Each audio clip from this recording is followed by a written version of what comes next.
Ireland has historically been a country with a significant immigration rate, but since the 1990s, it has experienced a notable shift towards immigration, so much so that according to the latest data published by the UN, it has 871,256 immigrants, which represents over 17% of Ireland's population. The country has a population of 5,194,336 inhabitants, spread across a total area of 70,280 square kilometers. The country, which has two official languages, English and Irish Gaelic, occupies 83.35% of the territory of the eponymous island, the second largest in the British Isles and the third largest in Europe. The remaining portion of the island is occupied by Northern Ireland, part of the United Kingdom. Immigration to Ireland, whose capital is Dublin and currency is the euro, mainly comes from the United Kingdom at 35.03%, Poland at 16.78%, and Lithuania at 5.08%. When compared to other countries, it ranks as the 32nd country in the world in terms of immigration percentage. What is the reason for this trend? Does it mean that it's worth immigrating and living in Ireland? Like all countries, living in Ireland has its pros and cons. That's why today we'll take you on an extraordinary walk, more extraordinary than usual, as we will show you the advantages and disadvantages of immigrating to Ireland. Let's start with the advantages. Good quality of life for its residents. According to the Central Statistics Office of Ireland, with a per capita income close to €100,000, Ireland is theoretically one of the wealthiest countries in the world and formally the second richest country in the European Union. This figure implies that its inhabitants enjoy a high standard of living. In fact, it ranks fifth in the GDP per capita ranking. Furthermore, the Human Development Index elaborated by the United Nations, which measures a country's progress, indicates that the Irish have a high quality of life. Business-friendly environment. For those with entrepreneurial aspirations, Ireland offers excellent support programs for entrepreneurs, making it an attractive option for those wanting to start their own businesses.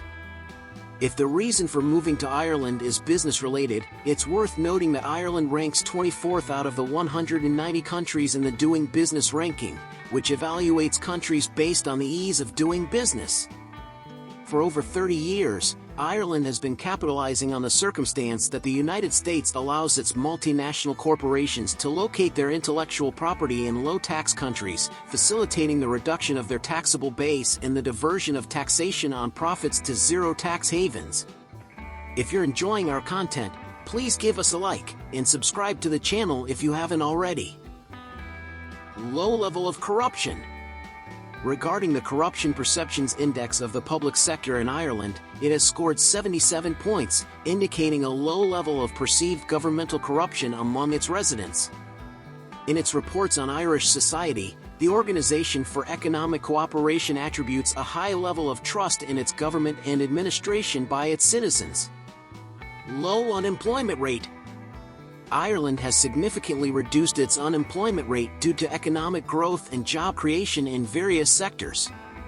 In the first quarter of 2023, Ireland has an unemployment rate of 4.1%, with a total of 111,000 unemployed individuals, 63,000 women and 48,000 men. In fact, only 13 countries in Europe achieve better figures. When walking through the streets of Irish cities, it's very common to see signs on the doors of establishments and businesses indicating that they are hiring. The high salaries. Ireland ranks as the fifth country with the highest minimum wage in Europe, trailing behind the Netherlands, Belgium, Germany, and Luxembourg. The interprofessional minimum wage for 2023 in Ireland has been set at €1,909.70 per month, which translates to €22,916 per year, considering 12 monthly payments. This places Ireland above countries such as France, with a monthly minimum wage of €1,709.28, or Spain, with €1,260. Furthermore, the minimum wage increases annually. It has risen by €135.20 per month compared to the previous minimum wage, marking a 7.6% increase. However, this increase is lower than the 8.2% inflation rate of 2022, meaning that despite the raise, workers have experienced a decrease in purchasing power over the past year. It's worth noting that as of 2023, the average salary is €4,220 per month, which is more than double the minimum wage. Safety. Ireland ranks among the top 10 most peaceful countries in the world, specifically holding the third position in the global peace ranking. As such, it can be considered a safe country. Its position has improved since 2021, when it ranked 8th. Ireland has earned a score of 1,288 on the Global Peace Index published by the Institute for Economics and Peace. As we can see, the Celtic nation boasts significant advantages that make it an appealing migration destination. However, what are its disadvantages? Does it truly hold value? Below, we will outline the most prominent drawbacks of the country, allowing you to form your own judgment. Housing and rental prices. The significantly high cost of housing is perhaps the most pressing issue faced by immigrants in this destination. The latest Residential Tenancy Board's rental index shows an annual increase in housing rents in Ireland of 8.3%, with an 11% increase in the Dublin metropolitan area, the city that receives the most immigrants. The average monthly rent for a one-bedroom apartment in Dublin is around €1,800, while in other cities like Cork, prices can be lower with apartments of similar characteristics available for around €300 less. The truth is that rental prices have continued to rise since 2014, except for a pause experienced in 2020. Regarding property ownership, you should know that in Ireland, the average price per square meter is €3,837 for apartments and €2,947 for houses. Public debt. In 2022, Ireland's public debt amounted to €224,755 million, with a debt-to-GDP ratio of 44.7%. The per capita debt is €43,269 per inhabitant, making its residents among the most indebted in the world. Healthcare system. Compared to other European Union countries, Ireland ranks poorly in OECD indicators, with subpar infrastructure and a non-universal social security system. This makes private health insurance and pension plans necessary for adequate medical care. GDP and GNI discrepancy. The gross domestic product, GDP, of nearly €550 billion in 2022 overestimates the material well-being of the Irish population. This is because it includes the activities of over 1,700 multinational corporations, half of which are American, with headquarters in Ireland. Despite contributing nearly 50% of the GDP, these corporations only employ around 275,000 people, which is roughly 11% of the workforce, and their impact on the real economy of the country is limited. One-third of these companies' investments are apparent and only pass through Ireland for tax purposes. The presence of these multinationals is crucial for the country's public finances, representing 82% of corporate tax revenue and 33% of income tax revenue. More than half of corporate tax revenues come from 10 companies, including Apple, Amazon, Google, Intel, Meta, and Pfizer.